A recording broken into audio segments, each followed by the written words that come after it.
কেন? এই পাপ কার সাথে জড়িত? আল্লাহর সাথে। এক কথাই বানা পার হতে পারে, এতে আল্লাহ সন্তুষ্ট, আপনি জান্নাত পেয়ে যাবেন, সুদ কোটি টাকা হোক না কেন তাতে আসে যায় না। অজু করে সালাত আদায় করতে হয়, পানি নেই, তায়াম্মুম করে করতে হবে, মাটি নেই, বিনা অজুতে বিনা তায়াম্মুমে সালাত আদায় করতে হবে। কেবলার দিকে মুখ করে সালাত আদায় করতে হয়, কেবলা বোঝা যায় না, বিনা কেবলায় সালাত আদায় করতে হবে। শত্রু তাড়া দিয়েছে, দৌড়িয়ে চলে যাচ্ছেন, এই সময় নামাজের টাইম হয়ে গেছে, এই সময়তেই নামাজ পড়তে হবে। পরিষ্কার কাপড় পরে নামাজ পড়তে হয়, পরিষ্কার কাপড় নেই, যেই কাপড়ে পেশাব পায়খানা লেগে আছে এই কাপড় পরেই নামাজ পড়তে হবে। পরিষ্কার অপরিষ্কার কোনো কাপড়ই নেই, আপনি উলঙ্গ হয়ে আছেন, এই সমাজের নামাজের টাইম, এই সময়ে নামাজের টাইম হয়ে গেছে, উলঙ্গ অবস্থাতেই আপনাকে নামাজ পড়তে হবে, পড়তেই হবে। এত গুরুত্বপূর্ণ ইবাদত আপনি একদিনও করেননি, বয়স এখন 70 বছর, মরেন। এই সময়ে আপনার ভুল ধরা পড়লো, আপনি আল্লাহকে বলছেন, আল্লাহ 15 বছর বয়সে ফরজ হয়েছে, 7 বছর বয়সে নামাজ ফরজ হয়েছে, আজকে আমার 70 বছর বয়স, একদিনও নামাজ পড়িনি, আমি অপরাধী, তোমার দরবারে ক্ষমা ভিক্ষে চেয়ে বলছি, তুমি আমাকে মাফ করো, আমি আজকে থেকে নামাজ শুরু করব। এই কথা বলেই যদি আপনি মারা যান, ইনশাআল্লাহ জান্নাত পাবেন। বলেন তো এই পাপ কার সাথে জড়িত? আল্লাহর সাথে। এটা খুবই সহজ। জমি আপনার 22, 62, 72 জমি জরিপ আছে, নিখুঁত জমি, কাগজ পর্চা সব রেডি, আলু চাষ করেছেন আপনি, গরু আপনার, লাঙ্গল আপনার, আপনি নিজে করেছেন, কিন্তু বড় আলুগুলি বস্তার মুখের উপরে রেখে আপনি দেবই বাজারে বিক্রি করেছেন 5 টাকা ঠগিয়ে। এই যে পাপ হয়েছে, এই পাপের এখন কি হবে? এটা কি তোবা করে ক্ষমা হবে? জি না, এটা তোবা করে ক্ষমা হবে না। কেন? এটাতে আপনি আল্লাহকে ঠগাননি, মানুষকে ঠগিয়েছেন। যত মানুষকে আলু কম দিয়েছেন সবাইকে আলু ফেরত দিতে হবে, টাকা ফেরত দিতে হবে।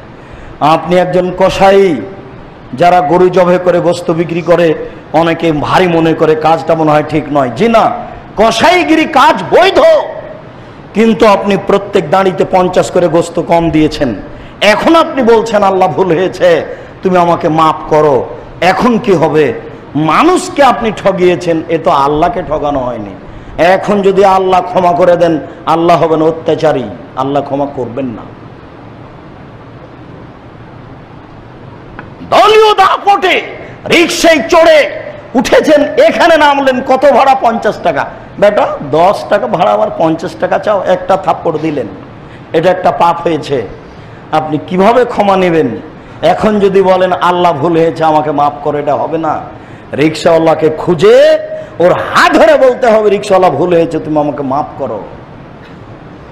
দলীয় দাপটে মানুষের তো জমি দখল করেছেনই, ক্ষমতা যার, দেশ তার।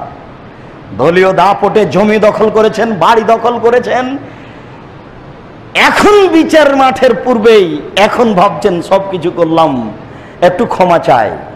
ক্ষমা চাইবেন কার কাছে? জমি তো আর একজনের, বাড়ি তো আর একজনের, কিভাবে ক্ষমা হবে? আল্লাহর কাছে এই পাপ ক্ষমা চেয়ে ক্ষমা হবে না, এর নাম মানুষের সাথে জড়িত পাপ।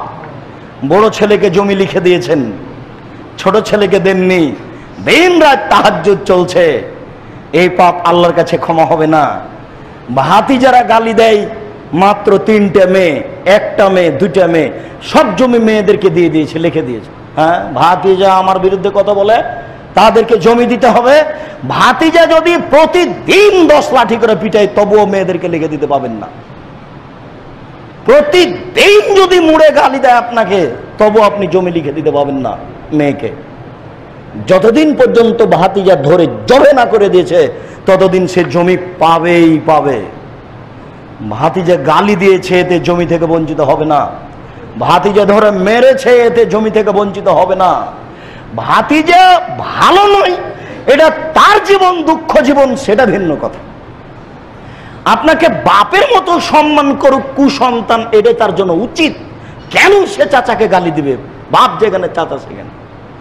কিন্তু আপনাকে দিয়েছে, আপনি মেয়েকে জমি লিখে দিলেন কেন? মেয়ে বের হয়ে গেছে, বলছেন যে তোকে ত্যায্য পুত্র করলাম, তোকে জমি দেবো না, বাড়িতে উঠতে দেবো না।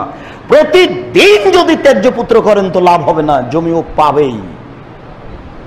এখন যে মেয়েকে জমি লিখে দিয়েছেন, বাকি জীবন যদি তওবা করেন লাভ হবে না। চেয়ারম্যান মেম্বার, এমপি মন্ত্রী, ও দেশের এমপি মন্ত্রী, বিচারের মাঠে কিন্তু মাথায় টিন তুলে দেওয়া হবে। একদিন যদি হাঁটতে বলা হয় সময় হলো 50,000 বছর, আর যদি 3 দিন হাঁটতে বলেন তাহলে সময় হলো 1.5 লক্ষ বছর। হজ করতে গিয়ে আপনি বলছেন আল্লাহ আমার ভুল হয়ে গেছে, আমি কিছু গম আত্মসাৎ করেছিলাম, তুমি আমাকে মাফ করো। শুনুন, এখন থেকে যদি বাকি জীবন কাঁদতে থাকেন, গোশত কম দিয়ে এখন থেকে যদি বাকি জীবন কাঁদতে থাকে, ছোট ছেলেকে জমি লিখে দিয়ে এখন থেকে যদি বাকি জীবন কাঁদতে থাকে, বড় আলু উপরে রেখে ঠগিয়ে বিক্রি করে আজ থেকে যদি বাকি জীবন কাবা ঘরের গিলাপ ধরে কাঁদতে থাকে, তবু পাপ ক্ষমা হবে না। এই পাপ যদি ক্ষমা হয়ে যায় আল্লাহ হবেন অত্যাচারী। এই পাপ যদি ক্ষমা হয়ে যায় আল্লাহ হবেন অত্যাচারী। এই পাপ যদি ক্ষমা হয়ে যায় আল্লাহ হবেন অত্যাচারী। আপনি আমার জমি দখল করলেন আর আল্লাহ ক্ষমা করে দিবেন মানে? আল্লাহ এত বড় জালেম নাকি? জি না, আল্লাহ ক্ষমা করবেন না। তাহলে কি হবে?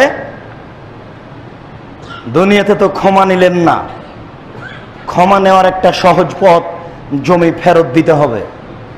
ক্ষমা নেওয়ার একটা সহজ পথ, যত লোকের কাছে আলু ঠগিয়ে বিক্রি করা হয়েছে সবকে টাকা ফেরত দিতে হবে। আব্দুর রাজ্জাক সাহেব, এটা সম্ভব নয়, তারপরে কি সেটা বলুন। তারপরে হচ্ছে এই সম্ভব যদি না হয় তাহলে এই পরিমাণ টাকা ফকির মিসকিন কওমি খারেজি মাদ্রাসায় দিয়ে বলতে হবে আল্লাহ আমার ভুল হয়েছে, তুমি আমাকে মাফ করো। আমি চেষ্টা করেছি লোকটাকে খোঁজার, আমি পাইনি, পেলে সত্যিকারই আমি তাকে টাকা ফেরত দিতাম বা হাত ধরে ক্ষমা নিতাম, আমার পক্ষে সম্ভব হলো না, অতএব তার নামে আমি টাকা তোমার রাস্তায় দান করে দিলাম, তুমি আমাকে মাফ করো। এইটুকু আপনি শেষ পর্যায়ে করতে পারেন। যদি এইটুকু না করে দুনিয়া থেকে চলে যান তাহলে বিচারের মাঠে ওরা সবাই দাঁড়াবে। ছেলে বলবে আল্লাহ এ আমার বাপ, আমার বড় ভাইকে জমি লিখে দিয়েছিল। ভাতিজারা বলবে আল্লাহ এ আমার চাচা, আমার বোনদেরকে তার মেয়েদেরকে জমি লিখে দিয়েছিল। কসাই দাঁড়াবে, রিক্সাওয়ালা দাঁড়াবে, সবাই দাঁড়াবে। এখন কি হবে? আল্লাহ রসুল বলছেন ও খেজাত হাসানাতহু ও তোরেহাত আলাইহিম, এর নেকি নিয়ে নিয়ে পাওনাদারকে দেওয়া হবে। এর নেকি নিয়ে নিয়ে পাওনাদারকে দেওয়া হবে। ফাইন ফানিয়াত হাসানাতহু, যদি নেকি শেষ হয়ে যায় এখনো পাওনাদার বাকি থাকে তাহলে কি হবে? উখেজাত খাতায়াহুম, এবার তাদের পাপ নেওয়া হবে, এর উপরে চাপিয়ে দেওয়া হবে। তাহলে এর নেকি শেষ হয়েছে, পাপ আগে থেকে কিছু ছিল আরো আসলো, এদের পাপ বেশি হয়ে গেল, ওদের নেকি বেশি হয়েছে, পাপ আরো কমে গেল। ওরা যাবে জাহান্নামে, এই যাবে জাহান্নামে, ওরা যাবে জান্নাতে। এই ব্যক্তি যাবে জাহান্নামে, ওরা যাবে জান্নাতে। রাসূল সাল্লাল্লাহু আলাইহি ওয়াসাল্লাম বললেন এই ব্যক্তি সবচেয়ে নিঃস্ব গরিব মানুষ। অতএব রাসূল সাল্লাল্লাহু আলাইহি ওয়াসাল্লাম বলেছেন পৃথিবীবাসী কারোর সাথে যদি কোনো লেনদেন থাকে, কাউকে যদি জোর করে গালি দিয়ে থাকেন দলীয় দাপটে, তাহলে আল ইয়াউমা, আজকেই ক্ষমা নাও। আজকেই মানে এখনই, এখনই ক্ষমা নিয়ে বলো ভাই ভুল হয়েছে, আমি বুঝতে পারি না, আমাকে মাফ করবেন। মহৎ কাজ হবে। সবাই বলে ভুল স্বীকার করা মহৎ কাজ, করে কে? সবাই এরকম কথা বলে, করে কে? খাটো হয় ভালো, সমাজের লোক নিন্দা করবে না, বিচারের মাঠে বেঁচে যাবেন। সম্মানিত মসজিদের মুসল্লি, এ হলো বিচার। অতএব আজকের বৈঠকের, আজকের জুমার খুতবার শেষ কথাটি হচ্ছে এই, বাড়িতে আজকে ঢোকে খাওয়া দাওয়া পরে, বাড়িতে ঢোকে স্ত্রী ছেলে মেয়েকে ডাকতে হবে, বলতে হবে এই শোনো আজকে আগে বৈঠক তারপরে খাওয়া। কি বৈঠক? এই বাড়িতে আজ থেকে কেউ কারো গীবাত করবে না, বদনাম করবে না।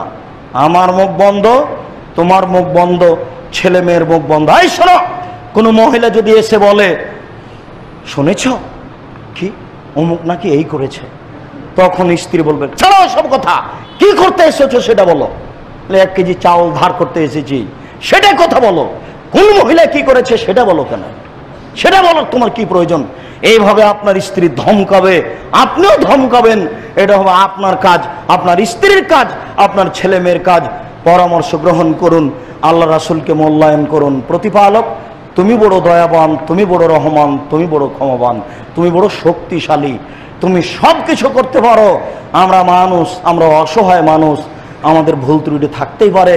তোমার দরবারে জুমার খুতবার শেষ অংশে আবারও তোমার সাক্ষী দিচ্ছি, আশহাদু আল্লা ইলাহা ইল্লাল্লাহ, আমি সাক্ষ্য দিচ্ছি আল্লাহ ছাড়া কোনো মাবুদ নাই, ওয়া আশহাদু আন্না মুহাম্মাদার রাসূলুল্লাহ, আমি আরো সাক্ষ্য দিচ্ছি মুহাম্মদ আল্লাহ রাসূল। এই সাক্ষী তোমার দরবারে পেশ করে বলছি, আমাদের যারা মারা গেছে তুমি তাদের কবরের শাস্তি মাফ করো। আমাদের যারা দাদা দাদি, চাচা চাচি, খালা ফুফু, বাপ মা মারা গেছে তুমি তাদের কবরের শাস্তি মাফ করো। আমরা যারা অসুস্থ, বাড়ি ও হাসপাতালে আছি, এখানে সেখানে আছি, তুমি তাদের আরোগ্য দান করো। আমরা যারা বেঁচে আছি তুমি তাদেরকে তোমার রাসূলের পদ্ধতি অনুযায়ী চলার তৌফিক দান করো। আমরা যারা বেঁচে আছি তুমি তাদেরকে গীবাতের মতো এই নোংরা পাপকে ছেড়ে সুন্দরভাবে, বৈধভাবে তোমার রাসূলের পদ্ধতি অনুযায়ী চলার তৌফিক দান করো। আল্লাহুম্মা আমিন। এ দাবি, এ দাওয়া, এই দোয়া তোমার দরবারে রেখে আজকের জুমার খুতবা এখানেই শেষ করলাম। সাল্লাল্লাহু